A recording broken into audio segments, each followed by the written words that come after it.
Jaurès and the Third Republic. Jaurès is the most towering, most dignified, and noblest figure of the Troisième République. Born to a bourgeois family, Jaurès made his political and parliamentary debut within the ranks of radicalism, but soon found himself repulsed by the ideological and moral atmosphere within the bourgeois parties. Socialism proved irresistibly attractive to his robust and combative spirit. Jaurès joined the ranks of the proletariat. His attitude in those early days was collaborationist. He believed that collaboration with the leftist bourgeois administration should not be excluded from the socialist program. But Jaurès toed the line ever since the Second International rejected this thesis, advocated by various socialist leaders in its Amsterdam conference. Leon Trotsky, in an astute essay on the personality of the Grand Tribunal, wrote, quote, Jaurès had entered the party an already mature man, with a fully formed idealist philosophy. This did not stop him from offering up his imposing neck, Jaurès was of an athletic build, to the yoke of organic discipline, and several times he was obliged to demonstrate that he not only knew how to command, but to submit, end quote. Jaurès led French socialism's most shining parliamentary battles, while the theoreticians and agitators of the proletarian far left rebelled against his parliamentarism and democratism. Georges Sorel and the syndicalists denounced this praxis as a deformation of Marxism's revolutionary spirit. But the pre-war workers' movement, as has been said many times before, was inspired not by Marx, but Lassalle. It was reformist, not revolutionary. Socialism developed within democracy, and could not, therefore, extract itself from the influence of the democratic mentality. Socialist leaders had to propose to the masses a program of immediate and concrete action, as the sole means of educating them and positioning them within socialism. Many of these leaders lost all revolutionary energy in this pursuit. Praxis suffocated the theory in them. But no one could confuse Jaurès with such domesticated revolutionaries. A personality as strong as his could not succumb to the democratic atmosphere's corruption or dilution. Jaurès was reformist, as was the socialism of his time, but always saw in his reformist means a revolutionary end.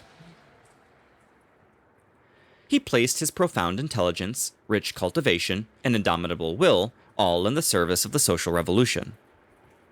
His life was a life given over wholly to the cause of the poor.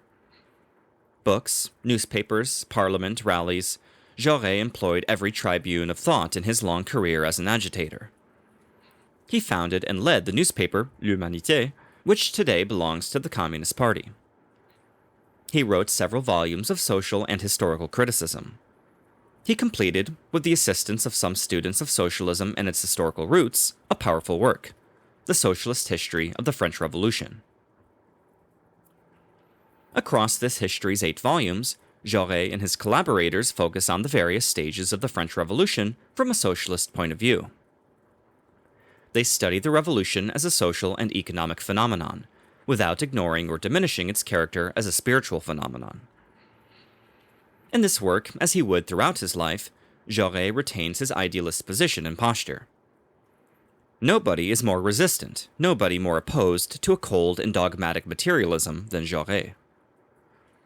His criticism shone a new light on the '89 revolution, and indeed, the French Revolution acquires clear definition in his work.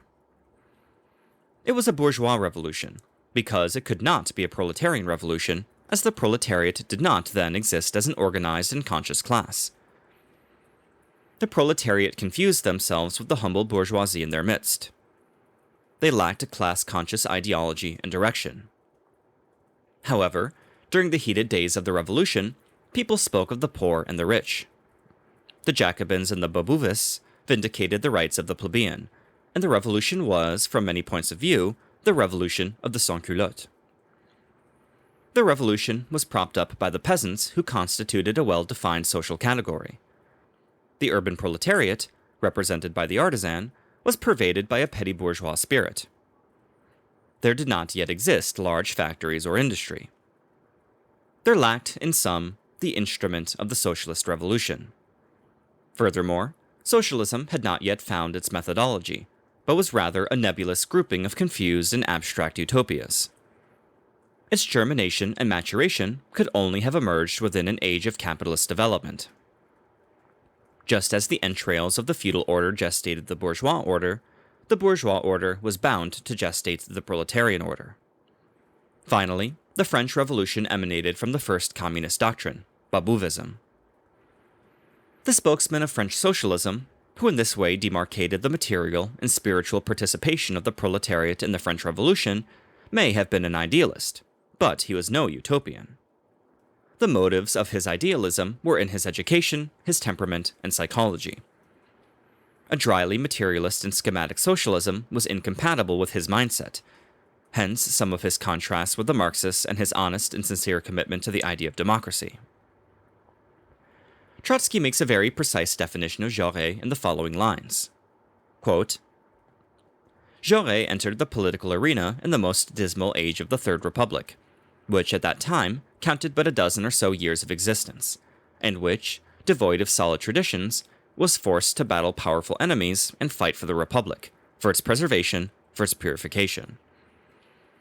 Here is the fundamental idea of Jaurès, the idea that inspires all his action. Jaurès was searching for a wider social base for the Republic. He wanted to bring the Republic to the people, to make the Republican state an instrument of the socialist economy. Socialism was, for Jaurès, the sole means of consolidating the Republic and the only possible way of completing and finishing it. In his tireless struggle for idealist synthesis, Jaurès was, in his first period, a Democrat prepared to adopt socialism. In his final period, he was a socialist who felt responsible for all of democracy. End quote. Jaurès' assassination closed a chapter in the history of French socialism. In a single moment, democratic and parliamentary socialism lost its great leader. The war, and the crisis that followed, would later come to invalidate and discredit the parliamentary method. An entire age, an entire phase of socialism, concluded with Jaurès. The war found Jaurès in combat position. Up to his final moments, Jaurès worked with all his strength for the cause of peace. He howled against the great crime in Paris and in Brussels. Only death could silence his elegant, accusing voice. It fell to Jaurès to be the tragedy's first victim. The hand of an obscure nationalist, morally primed by l'Action Française and the whole reactionary press, took down the greatest man of the Third Republic. Later, the Third Republic would disown him and absolve his assassin.